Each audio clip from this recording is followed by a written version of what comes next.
Blog Talk Radio.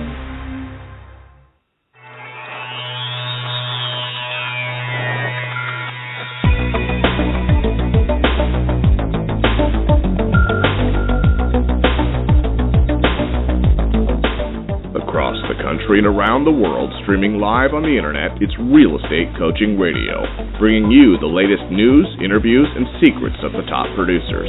Hosted by award-winning real estate coaches, Tim and Julie Harris.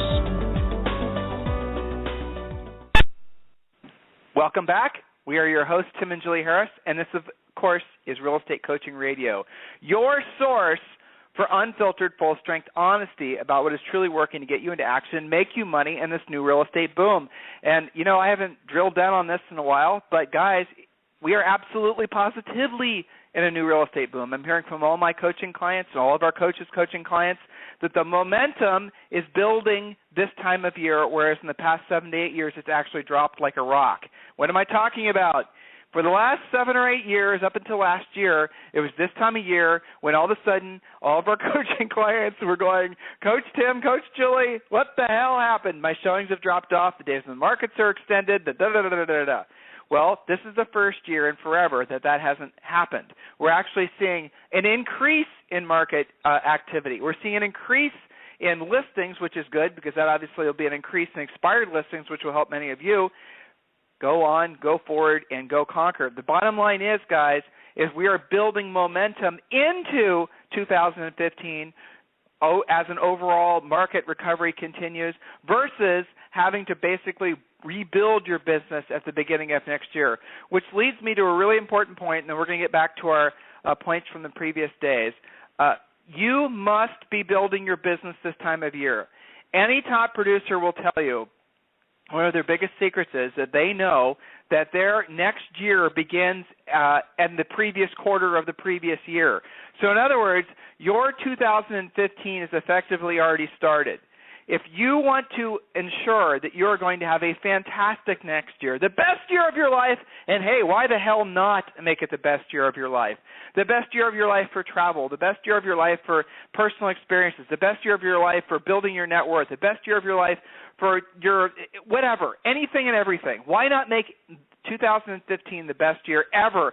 And guys, like it or not, you need to have a lot of money, right? To have a lot of fun, to have a lot of experiences. It makes life easier. More money is better. If you think that that's not true, it's because you haven't had more money. Have more money, and you'll realize it's better than less money. Twice on Sunday, every single day of the week, that'll always be true. So bottom line, your next year has begun. Your momentum has to continue, because I know a lot of you guys are having your best years ever. Your momentum has to continue. Yes, we're coming up against the normal slowdown type of things that we come up against every year this time. You have the holidays and this, that, and the other. So before we get to our next point, point 12, I'm going to give you guys a little advanced coaching here, and I want all of you to take this very seriously. First of all, you need to set a goal of having actual listing inventory going into next year. Take the most number of listings you've ever had at once and double it. Whatever that number is, have that as your goal. If you've had one listing, then you need to have two going into next year. If you had 10, you need to have 20. So take the most number of listings you've ever had before and then double it, okay? Keep that in mind. That should be your minimum standard. That should be your minimum goal. I want you to next get a calendar, and I want you to mark off the days that you're going to be working. They're not as many as you think. Yes, I know we have the rest of September, we have October, we have November, we have December. But realistically, how many working days do we have left? Even though you might be at work, no one else is going to be at work. No one's going to want to meet with you to list their house or to buy a house, or very few people anyway. So the reality of it is if you look at a calendar and you take off maybe 2 weeks for December, and I realize that many of you are not working at all in December, but let's say the last 2 weeks in December, the last 2 weeks in November, the last maybe week around Halloween, which usually rolls into the first week in November, then you take off the weekends that you won't be working, you take off the days that you're going to be traveling, you take off the days that you're going to be, you get the idea? Do a real be honest with yourself about how many actual days you're going to be working the rest of the year. Chances are, and this is the scary truth, it's probably around 45 or 50 days. That's true. So the key is to have a specific goal, double the number of listings you've ever had before, carry that kind of inventory going into next year. Some of you, that feels overwhelming. Some of you, you're saying, oh, shit, Tim, I've worked so hard this year. I've had such a great year. I don't want to be working this hard this time of year. This is the time of year when I want to kick back. Okay, I appreciate that. Believe me, I do. That's the reason you're scheduling the days that you're not going to be working, right? There's 3.5 months left this year. Realistically, 45, 50, maybe if you're a hard worker, 60 working days left this year. So you're going to have tons of time off, like it or not. So don't use your incredible year as a crutch not to have an incredible next year. Double the number of listings you've ever had should be your goal. Next bit of this assignment is going to be take a calendar, mark off the days you're not going to be working, the days you are going to be working. On the days you are going to be working, your minimum standard should be to make the number of contacts every single day that's the same number as the number of listings that you want to have going into next year. So if you want to have 10 listings going into next year, then you need to be making 10 contacts a day. If you want to have 2 listings going into next year, 2 contacts a day. Do not do this around buyers. Do not try to build your real estate business around buyers. That is called insanity. Build your listings around learning. Build your business around being a listing agent. So those simple 3 things, guys, if all of you do that, you will have your best year ever. Allow yourself to think big and then think even bigger. Hey, guys, here's a simple fact. You're dead a real long time and you only live once. You're dead a real long time and you only live once. So why not do what's necessary to make next year a fantastic year? How will you feel January 1st as everyone else is making their New Year's resolutions to do this, do that, and do the other thing, that you know you have inventory that's going to carry you with momentum into the year? How will it feel not having to start the year wondering how the heck you're going to do it all over again? I remember that feeling quite well when Julie and I sold real estate until we learned this secret about the second year in our business, because we noticed that after Halloween, no realtors were ever at our RE/MAX office. The only realtors that were actually there were the 2 or 3 that actually were professional agents who made a consistent living at it, and they were working harder. Another advantage to working this time of year, and this is going to be something a lot of you are going to maybe have some conflicts with, but I don't care. It's the truth. Many agents, even though they consider themselves full-time, really are only part-time. Again, getting back to my example, count the cars in your parking lot after Halloween. It'll be like, 10% of the cars will be there.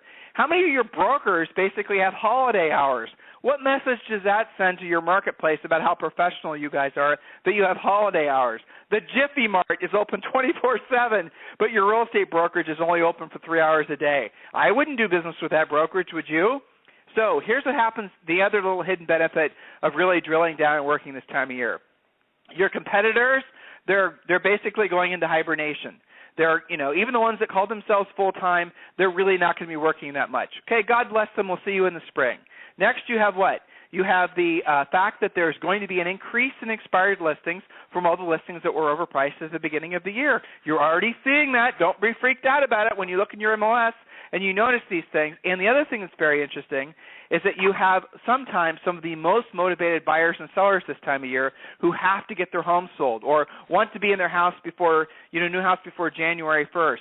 The activity is there. If you don't believe me, get to the MLS from last year and count how many closings were happening in the fourth quarter of 2013, in the first quarter of 2014. Thousands and thousands and thousands. So make some of those yours. So, Julie, do you have any interesting stories before we get to point 12? Because I know you've been on coaching calls all day. Yeah, all of these points that we're talking about, it's such a fun week for you and I because we get to present some of the most important topics and points and things that we have a lot of passion about for all of our great clients. And I think one of the things that I hear a lot, and I know you do this time of year, especially amongst, it's most of our ages, probably 99% of the people we're coaching are indeed having their best years ever. But, that's taken a lot of work, and it's getting to be about fourth quarter. We're looking at the holidays, and they're fighting this sense of exhaustion. What's next? Am I going to really meet or exceed those goals? And I'm tired, and I need a break, and all these things, especially our clients who have had to deal with kids going back to school and kids in multiple schools. You guys have gone through a lot in the past 3 weeks, so it's okay if you give yourselves a day or two off, but don't give yourself the month off or you'll wreck your fourth quarter. So there's a lot of keeping track, a lot of, keeping the motivation going. So that's what I'm hearing. It's psychology, isn't it? Yeah. I think we have honorary psychology PhDs at this point. Yes, well, it's being counterintuitive too, guys. A lot of the advice you hear from us is counterintuitive. It's like the complete opposite. It's like the teams thing that we talk about on a regular basis. Guess what, guys? The top producing realtors in the country, the guys making the most money, and I'm not talking about the guy, the brokerage that has a team where they earned $1 million in GCI. Woohoo! I'm talking about the individual agent who earned $5 million to themselves, okay? They don't have teams. Guys, trust me when I tell you the team thing is a passing fad. And, oh, yeah, I know that's offensive to a lot of you because you guys – I'm just like – I'm insulting someone's religion in some cases when I say that. But it's true. Why? Because people that are really, truly focused on what matters most in this business know that they can be much more profitable when they don't have a team. So we're going to take a quick commercial break, and when we come back, we're going to talk about point number 12.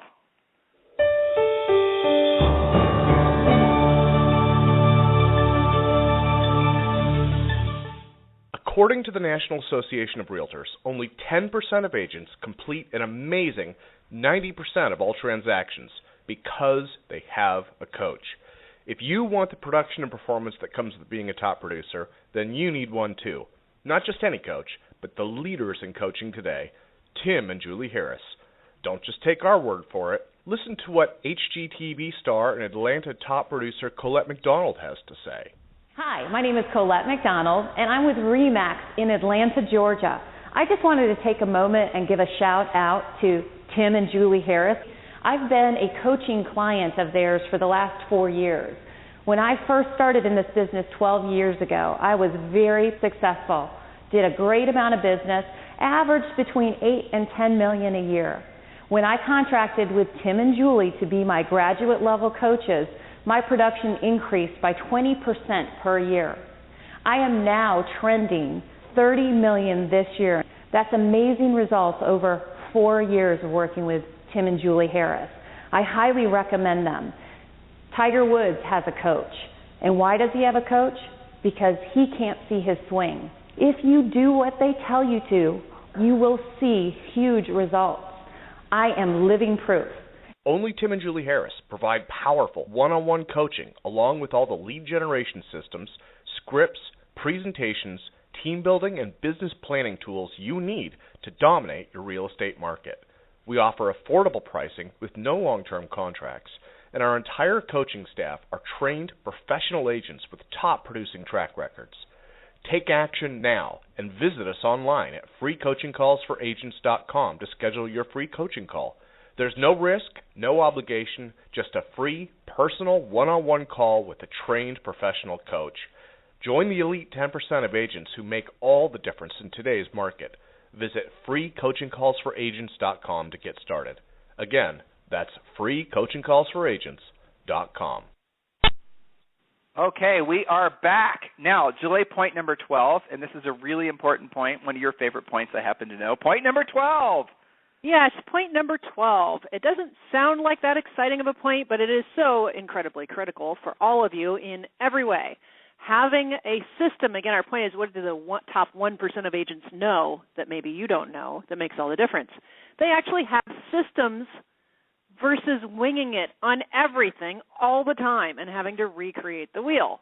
I have many, many examples of this, and you tell me which you would like me to focus on, but really systems. We need to have systems in real estate for even writing contracts. Some of you guys get burnt on your deals because you do things verbally. Have a system for actually writing a competent contract. How about a listing presentation? Do you do it the same way every time because you know it works and you know you'll take the listing? Or do you have 17 different ways you do things depending on the situation and how you know them and all these other little weird over pre-qualifications that you do? Do you send a pre-listing package every single time, even if it's your mom's house? These are systems that save you time, systems that are proven, that work, that give you confidence. The pre-listing package, I always think of the Red Bull commercial, right? It gives you wings. The pre-listing package gives you wings. If you're not, you're like, you don't even have wings. You can't even say you're winging it. You're just sort of praying to the real estate gods that maybe you'll luck out because they like your personality. That's not a system. Well, Julie, here's an awesome and true and wonderful and exciting, you and I have been talking about this, the experiences some of these agents that are having that are coaching with our company. is some of them are new, some of them are part-time, some of them are full-time, some of them, have been in the industry forever, but they've never actually had a pre-listing pack. Guys, our pre-listing pack is copyrighted, and if you try to steal it, trust me when I tell you we're going to go after you, because it is that critical. It's that important. Julie and I created all this stuff from experience, not just selling real estate, but also from coaching realtors. It's been proven to work in every single price range, every single market. It is absolutely the knockout blow when it comes to taking a listing. So here's what happens. A lot of agents, even if they've been in the market or in the business forever, they don't have a listing presentation. They wing it. They will count on their personality, bonding. They just don't have they'll have maybe a folder full of crap that they give the seller that they know the seller's never going to look at. There is no organized presentation. They live in fear of coming up against objections. They live in fear of all the types of normal things that happen during a listing presentation, and oftentimes that fear is the very thing that keeps them only pursuing sellers that they have a personal connection with and never actually stepping into the arena, strapping on their gladiator outfit, and going to battle. So I had a coaching client. I didn't tell you this. This happened today. Second coaching call. He was a brand new realtor. So as I love doing, I threw him in the deep end and had him start calling expireds right away. He took a listing, but that's not the cool part. Ready for it? He took a listing. He listens to the radio show too. So he took a listing and he competed with 5 other realtors. Now awesome. Brand new realtor, first time calling expireds, sets a listing appointment, takes the listing in competition. He told me he didn't have the listing presentation. He didn't have it memorized. He didn't know all the pages, how to present all the pages, and he's new. He had a whole bunch of excuses not to be hitting it out of the park. Called expireds, took a listing, competed against 5 other realtors. The pre-listing pack got it for him. The pre-listing pack answered all the questions, took care of all the objections in the seller's mind before he even got there. He had a system, our system, that he put into action. Guys, listen, the simple fact is that professionals don't wing it. They have a system that they count on. Julie, point number 13. Point number 13 is to have daily minimum standards versus having the thought, what's a daily minimum standard? So the top producers are pretty crystal clear on that. What's a daily minimum standard? I had several conversations with coaching clients about daily minimum standards today as it related to their feeling of being bored or burned out or things like this. And the conversation was that there's 2 sets of daily minimum standards. You have one personally, and you have another set business-wise. So business-wise is things like relentless lead follow-up with intent to set appointment every single day. See, some of you guys, when we ask you about your leads, you got stuff laying around written in different places on your drip systems and your top producer and all these things, and you don't even really have a grasp of what's a lead and what's not a lead. But when you practice relentless lead follow-up every day as a daily minimum standard, a miraculous thing happens. Number one is you find out what you actually have and what you don't have in the pipeline. And number 2, it cuts down on the required follow-up time, right? So when you do it every day, you might only have to spend a half an hour to an hour a day if you're doing a good job on it versus having no clue and feeling like it's this massive event, right? So that's a business minimum standard. A personal daily minimum standard would be something like exercise, reading, meditating, listening to powerful things instead of turning on the news and feeling negative for the rest of the day. So daily minimum standards. You follow some of these things anyway, at least hopefully, without even realizing it. Things like taking a shower, brushing your teeth, getting up at a certain time. Those are daily minimum standards, but we want to take them to the next level. So again, you have personal, then you have business. A business minimum standard would be your number of contacts. Remember, the number of contacts is related to the number of transactions that you want to do. So tie it to a number. Track what you're doing. Know what your daily minimum standards will get you. And realize, of course it works. If it didn't work, things like daily exercise wouldn't cause you to lose weight. So daily lead follow-up causes you to earn more money. Daily contacts causes you to have more listings.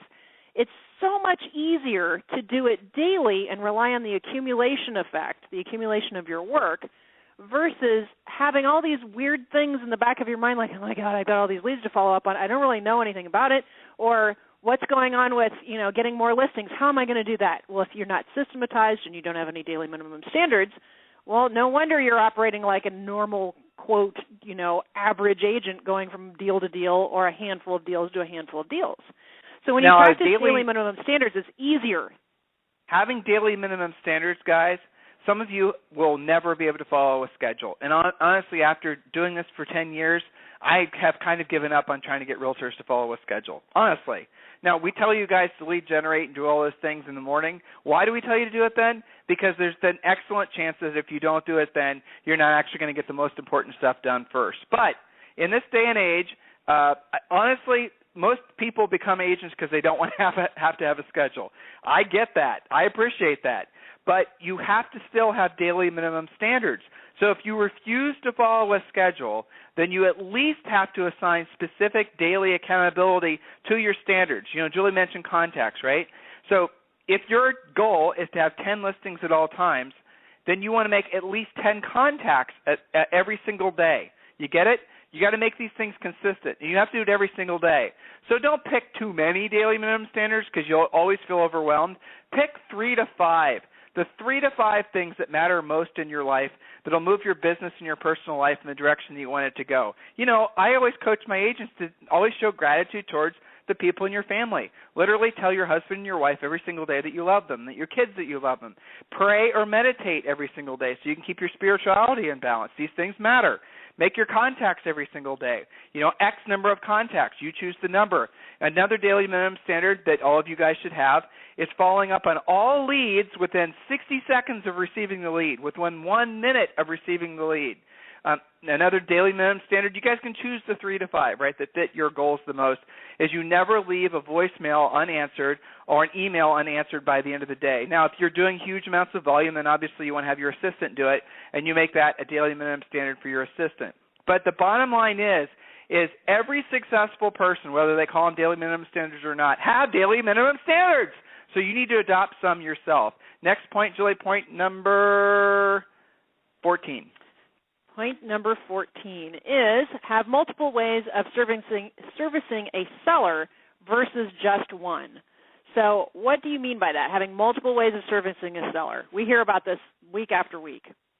Well, okay, so most of you guys don't have a plan B if the seller doesn't want to sell, right?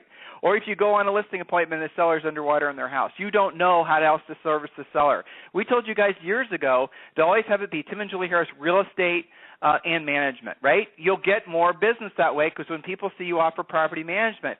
When you go on a listing appointment and you know the seller's underwater, or you're talking to somebody at Starbucks and they're almost underwater in their house, you have to have different systems in place to service those types of sellers. Otherwise, you're useless. So you definitely want to basically be able to learn different ways to be of service to the seller.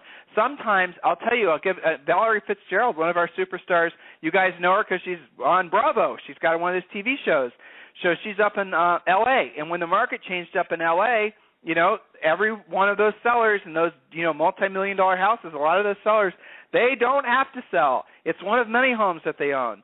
And she'd go on these appointments. She'd say, guess what? The house is worth less than what you paid for it. And they'd say, well, I want to lease it. Now, had Valerie said, well, I don't want to do leasing. I just do sales like so many of you guys do, she'd have been out of business. But she said, fine, we'll lease it for you. And then what happened? When the market returned, which it has with vengeance up in that market, what do? They are now listing those properties with who? Valerie, because she's able to offer more services. So you guys need to expand your mind into all the different ways you can be of service to your sellers, not just, putting it in MLS or working with a buyer. Look at all the different services that you can offer, and that way you'll attract more people to you. As I say, it doesn't it sound kind of like common sense, and yet a lot of agents don't do it. Next point, Jules. Okay, so next point, number 15, is that the top producers, that top 1%, don't believe in branding versus thinking you have to be famous to be successful. You guys spend so much money on branding and all these, sparkly things.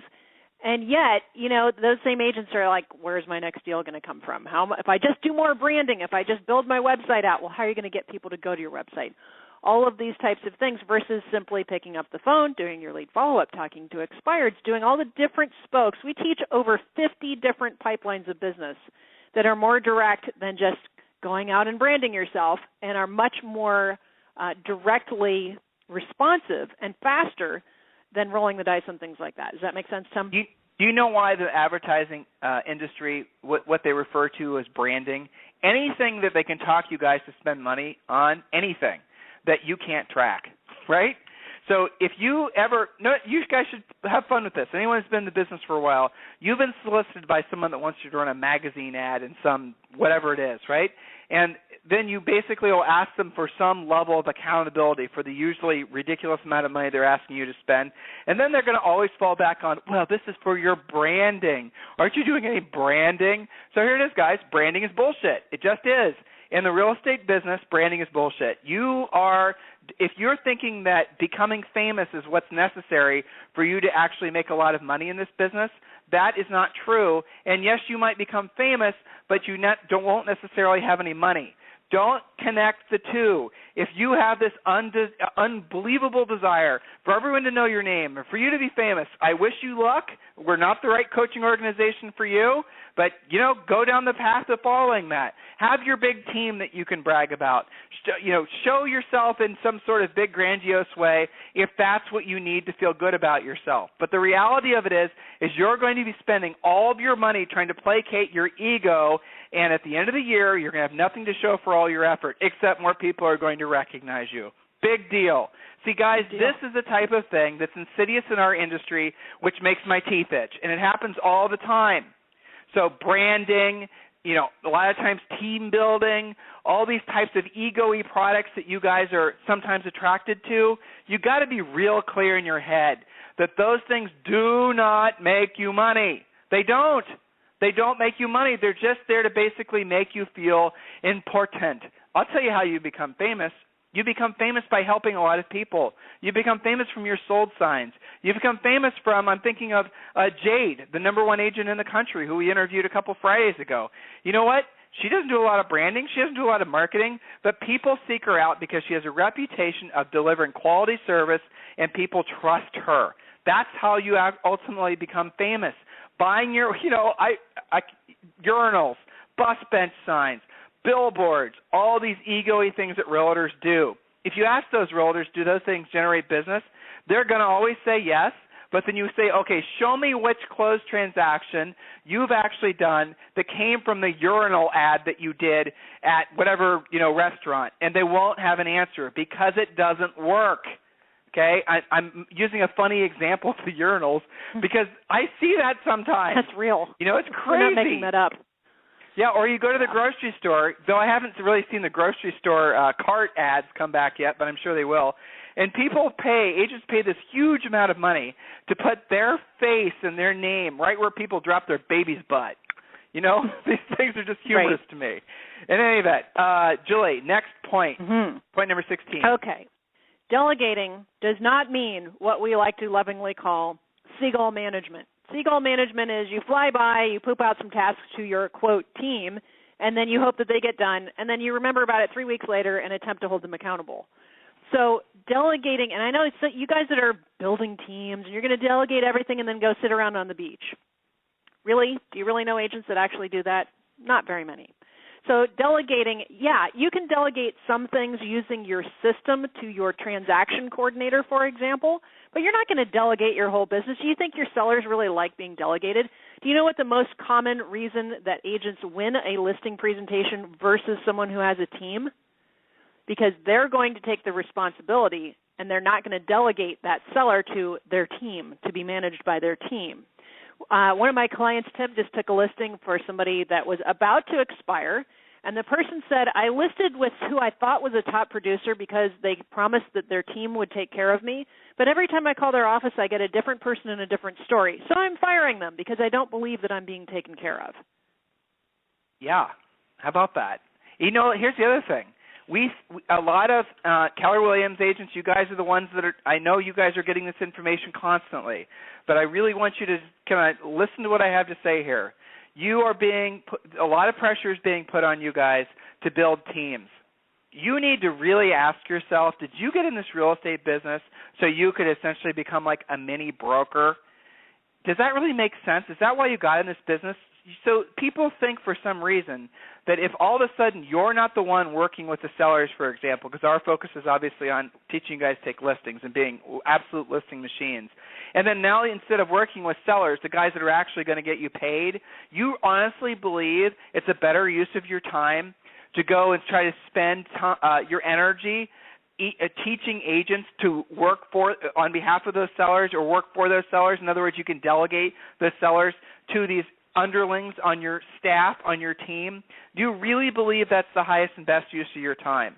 The amount of time it's going to take you to cultivate, find, train, retain, all that. One decent staff member, you could have listed 100 houses. And then, by the way, that staff member, as soon as they're decent, is going to quit and do their own thing. And be your competitor. It's goofy. Don't do it. It is. Just focus. Do what the top guys. You don't have to listen to me. Don't listen to me. Listen to the top producing agents in the country. No teams. They might have one or two assistants, but they are 100% focused on servicing their sellers themselves. Upper end sellers do not want to list with a team. That is a trend. We've told you guys about this for 2 years now. Teams are a fad. They're a trend. The market doesn't want a team. The sellers don't want a staff. They want you. Or if they don't want you, you should figure out why. Get your act together, basically. So next point, Julie. Okay, next point is not the idea of not sweating the small stuff. That's baloney advice. Of course you sweat the small stuff. Think about all the things that wreck your deals. We did a radio show about that. Think of all the things that drive you crazy. Isn't it all the small stuff getting out of whack? Isn't it all those little nitpicky things that are on your to-do list and the things that other agents drive you crazy with? Of course, the, quote, small stuff matters. That's the stuff that makes you insane. And by the way, the small stuff matters a whole lot to your listing clients. How many of you guys have gotten into it with a seller because they didn't love their MLS listing description? And you like to argue with them. It's their house. It's okay. So how do you get in front of that? Well, you have a system where you pre-write that with your seller. You send them to the ad. You ask them if they'd like to make any changes. Why? Because we know that they're going to want to, instead of arguing with them, systematize it out of your hair. Does that make sense? Of course the small stuff matters. Well, the small stuff is what gets you rich. The small stuff is what makes you different. Doing it right. That's right. I mean, you guys, all of you, if you have not read Steve Jobs' biography or listened to if you've never studied Steve Jobs, study him. The guy was fanatically obsessed with the details. And yet there was a book written about 20 years ago, 15 years ago, Don't Sweat the Small Stuff, and it's all small stuff. The worst business advice ever. If you want to be successful, you sweat every detail. You sweat every single tiny thing in your business. Nothing gets by you. Everything is run through your mind. There is no such thing as someone who you've delegated something to that is not 100% accountable to you. There is no 100% delegation. You are the boss, which gets to our next point. Julie? Okay, the next point is team versus being a boss. Weak people actually hide out in their, quote, teams. We see this all the time. You guys get driven crazy by the whole buyer agent team that you hired because they're not selling anything. Well, that's because you didn't train them, because you yourself don't use buyer pre-qualification scripts, buyer presentations, or buyer contracts. What do you think is going to happen? Strong players want a strong leader. Your best listings, best meaning people who actually have to sell, want you to be strong. They don't want to hear, oh, I'll have my listing assistant take care of it. That's a good way to get fired. So strong players want a strong leader. The same people that you want to be dealing with, very good quality clients who are motivated and believe in you and want you to do your job, those are the same people who will fire you by being delegated. So a lot of these points are related, but, agents, it's funny, the agents who come to their calls and they're all about, help me build my team, you always ask them the questions that very rarely are they doing any real volume. That's kind true. of weird. It is true. Well, it's because they're believing the BS that they have to build a team to be successful, and that's an absolute, dream-destroying, career-ending lie. It just is, and it always will be. It always has been. So, back to that point, right? So when you forget the whole team thing. accept the fact that it's a fad, accept the fact that high-end sellers or any kind of seller doesn't want to list with the team, accept the fact that they want to list with an individual practitioner who has staff. Now, am I telling you, is Julie telling you not to have people you can delegate to? Absolutely not. You need assistance. You're going to need, as your business expands, folks to do some of the menial stuff. But when you're talking to the seller, you have to make it really clear to the seller, Mr. Seller, I want you to be very clear. The team, or don't even say team, my staff is there to service me so I can focus all my energies on you. When you call and you want to be in contact with regards to anything to do with your listing, you are only going to be speaking to me. I have my staff in place, my 1 or 2 and maybe 3 assistants, and that's all you'll ever need no matter how much volume you ever do. Those folks are there to take care of everything else so I can focus on what matters most, and that's getting your home sold for the highest price. If you guys think that any seller is going to be impressed anymore with your team and how this person's doing this and this person's doing that, they're not. You will lose, and you're going to find yourself competing against agents who are really good at explaining why a team is actually a disadvantage versus an advantage. And really, guys, it does really truly drill down. The best players, the best folks know that, frankly, they don't want it. They want individual accountability. They want individual responsibility. They want to be held to individual standards and individual goals. Weak people like to hide in teams. You know, the best, if you guys have a team now, I'll have a little test for you. It'll tell you who your weak players are. Have a little team meeting and ask them if they'd like individual goals or if they'd like a team goal. Okay? Do that. That's going to be your homework. If you guys want to test my barking about this whole team fad, go to your staff, ask them if they'd rather have team goals or individual goals. Every single one of them, chances are going to say they'd rather have a team goal. Why? There's no individual accountability. Weak people are attracted to environments like that because they can hide. You guys get the point here? And anyone that's ever run a business before, in a lot of cases, some of the most successful people are the people that are the doctors, the lawyers, the people who at some capacity have realized that they too are entrepreneurs. They're the ones with the houses that you're going to be selling. They know what I'm telling you is true.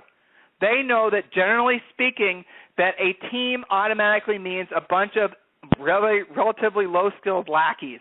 That's the way it's been. That's the way it'll always be. It's controversial.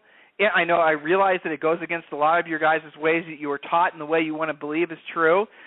I'll ask you again, look at the list of the top producing agents in the country. Don't just trust what somebody tells you because they're on stage or what you've read in a book.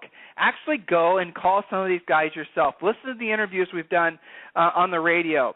Challenge your own dogma so you can indeed make next year your best year ever. And why the heck not, guys? Going back to what I said at the top of the show today, you only live once and you're dead a real long time. So embrace the fact that pretty much everything that you have been doing in your real estate business in the past to be successful needs to be challenged. That's your job as an entrepreneur.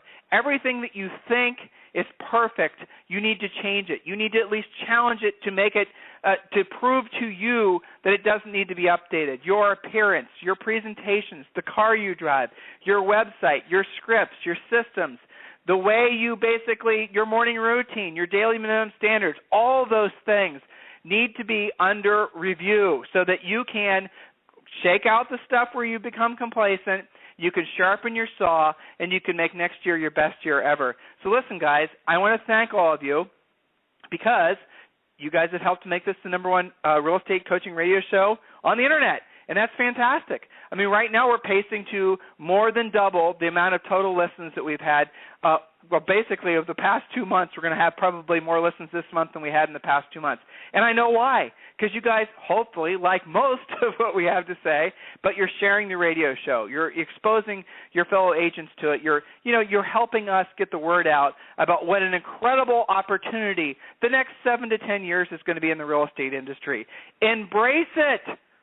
Congratulations for making the right decision to get your real estate license. Now it's up to you to make the right decision to make the most out of it. Remember, guys, this is not a numbers game. This is a people-helping business. if you're not experiencing the success you want out of your real estate business, the money you want out of your real estate business, if you've not gone to the places in the world that you want to go to, if you're not wearing the clothes you want to wear, the watch you want to have, living in the house you want to have, providing for your loved ones the way you wanted to, all of those things, it's simply for the fact that you have yet to embrace the fact that your success comes from you learning how to master the skills necessary to be in service to a lot of people. In other words, the more people you're able to service at a high level, the richer, fuller life that you will have. That's it. That's the formula. If you don't have what you want in life, it's because you have not yet figured out how to essentially provide a product or service to enough people that they're willing to pay for it. Makes sense, right? You'll become a gazillionaire if you create something that a lot of people put value on. If you're not experiencing the best you possible, it's simply for the fact that you have yet to provide a service in real estate or product that a lot of people, that thousands of people hopefully, are willing to embrace. Get it? If there's anything we can do for you guys, free coaching calls for agents.com, free coaching calls for agents.com, and we'll talk with you on the radio tomorrow.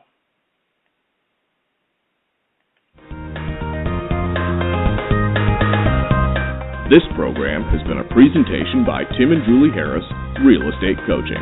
For more information on our real estate coaching and training programs, visit our website at timandjulieharris.com. Remember to tune in weekdays at noon for upcoming shows, and until next time, thank you for listening to Real Estate Coaching Radio with Tim and Julie Harris.